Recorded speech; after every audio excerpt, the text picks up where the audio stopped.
Hello friends, मेरा नाम अमरजीत है और मेरे यूट्यूब चैनल पे आपका स्वागत है। मैं पूरा स्पोकन इंग्लिश कोर्स हिंदी के माध्यम से पढ़ाता हूँ। मैंने अभी तक 200 से ज़्यादा वीडियो शूट किए हैं और मैं हमेशा नई वीडियोस को अपलोड करता रहता हूँ। अगर आप मेरे साथ जुड़ना चाहते हैं तो इस सब्सक्राइब बटन को क्लिक करें। अगर आपको हमारे लेसन्स पसंद आते हैं तो उन्हें लाइक करना ना भूलें। अगर आप कोई सवाल पूछना चाहते हैं या कोई कन्फ्यूज़न हो तो कमेंट करें, तो मैं उसका जवाब जल्द से जल्द दूंगा।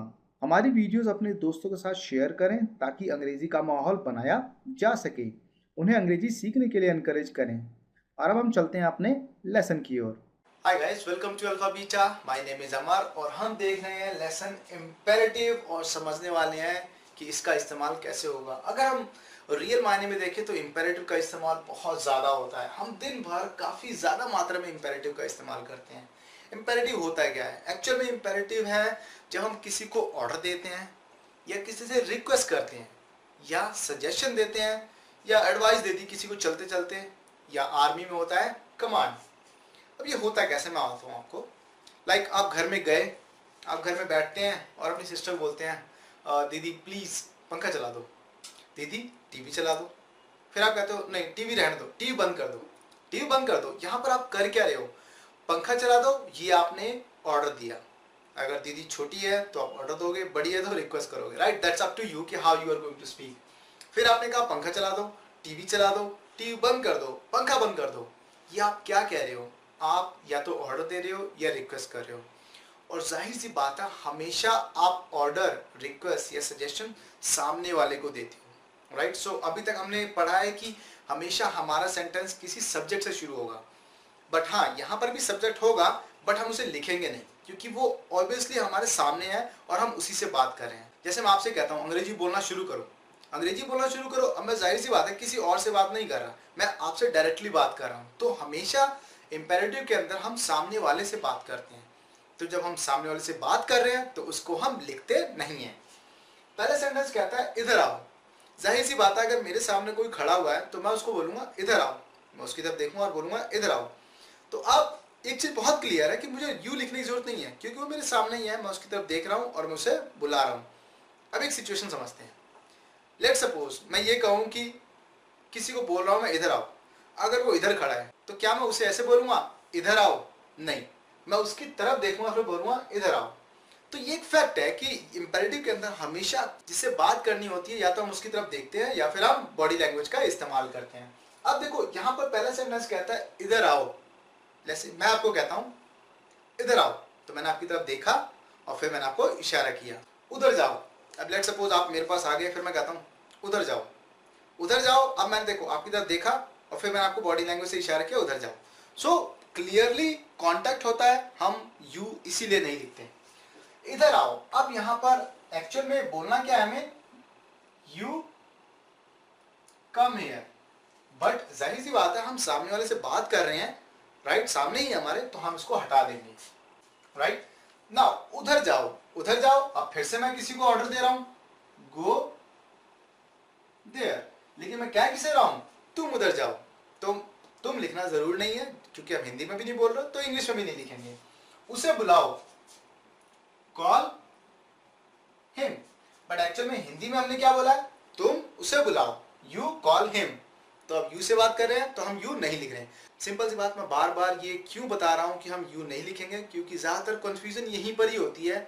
अगर ये लेसन आपको समझ में आ गया अभी, तो इंग्लिश बोलने का प्रोसेस आपका अभी से स्टार्ट हो जाएगा, क्योंकि इंपेरेटिव बहुत ज्यादा यूज होता है और आप अभी से इसको शुरू कर सकते हैं। खाना खा लो, ईट द फूड, राइट? झूठ मत बोलो। सामने वाले बोलते हैं यार झूठ मत बोल, झूठ बोल रहा था, झूठ मत बोल, झूठ मत बोल। इसके लिए हम हेल्पिंग वर्ब इस्तेमाल करते हैं डू नॉट का, राइट? तो हम बोलेंगे डोंट लाई या फिर don't tell a lie, right? लड़ाई मत करो, छोटे बच्चे लड़ रहे हैं, आप उनकी तरफ देखते हो बोलते हो ना लड़ाई मत करो, लड़ाई मत करो, डोंट फाइट। यू के साथ हमेशा डू लगाते हैं, इसीलिए हमने डोंट का इस्तेमाल किया है। गाली मत दो, गलत बात, गाली मत दो, डोंट अब्यूज, राइट? नेक्स्ट, कृपया खड़े हो जाएं। जाहिर सी बात है जब हम रिक्वेस्ट करते हैं तो हमें प्लीज लगाना होता है, या तो आपकी टोन में हो, आप कहते हो अपनी सिस्टर से पानी ला दो, रिक्वेस्ट आपके बॉडी लैंग्वेज में ही है, फिर आप कहते हो पानी लाओ, तो कृपया खड़े हो जाओ, लिखना पड़ेगा आपको, right. Please stand up, right. कृपया यहां आओ, प्लीज कम हियर। नेक्स्ट, कृपया लाइन ना तोड़े, सेंटेंस नेगेटिव हो गया तो बहुत बड़ी बात नहीं है, रूल वही फॉलो करेंगे। प्लीज, कृपया मतलब प्लीज, लाइन ना तोड़े, don't break the queue, right. Next sentence, दवाई जरूर खा लेना। दवाई जरूर खा लेना, इसके अंदर हम स्ट्रेस डाल रहे हैं अपनी स्टेटमेंट पे कि ये काम जरूर करना। लाइक आपका दोस्त है, आपके दोस्त के ब्रदर की मैरिज है और आप कहते हो यार मेरे को पार्टी में आना है, मुझे नाचना है, मुझे ये करना, मुझे वो करना, तो आप कहते हो अपने दोस्त से यार मुझे शादी में जरूर बुलाना, मुझे शादी में जरूर बुलाना। तो अब हम जरूर वर्ड से अपने सेंटेंस पे स्ट्रेस डाल रहे हैं। जब स्ट्रेस डालेंगे तब हम बात करेंगे डू की, बट ये अभी हेल्पिंग वर्ब नहीं है। इसको बनाएंगे कैसे, देखो दवाई खा लेना इसके लिए होता है टेक मेडिसिन, बट जरूर के लिए बनाएंगे डू टेक द मेडिसिन,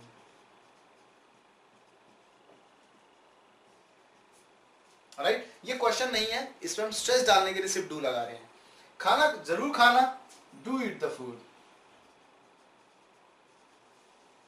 ये सिर्फ स्ट्रेस डालने के लिए, दबाव डालने के लिए कि भाई मैं इस पे बहुत ज्यादा सीरियस हूं और आपको ये काम जरूर करना है। सच जरूर बोलना, do speak the truth, right. Next, अंग्रेजी जरूर सीखना। जाहिर सी बात है अंग्रेजी के बिना आजकल काम नहीं चलता, तो आपको अंग्रेजी जरूर सीखनी चाहिए। तो मैं बोलूंगा डू लर्न इंग्लिश, राइट। ये था हमारा चैप्टर इंपेरेटिव का, और अगर आप रियल मायने में इसका इस्तेमाल करना चाहते हैं तो दिन भर आप इसका इस्तेमाल कर सकते हैं। अगर आपको वीडियो पसंद आई है तो प्लीज सब्सक्राइब कीजिए हमारे चैनल को, लाइक कीजिए इस वीडियो को। अगर आपका कोई क्वेश्चन है तो आप कमेंट बॉक्स में कमेंट भी कर सकते हैं, मैं उसका आंसर जितनी जल्दी हो सके दे दूंगा। Thank you watching and have a great day.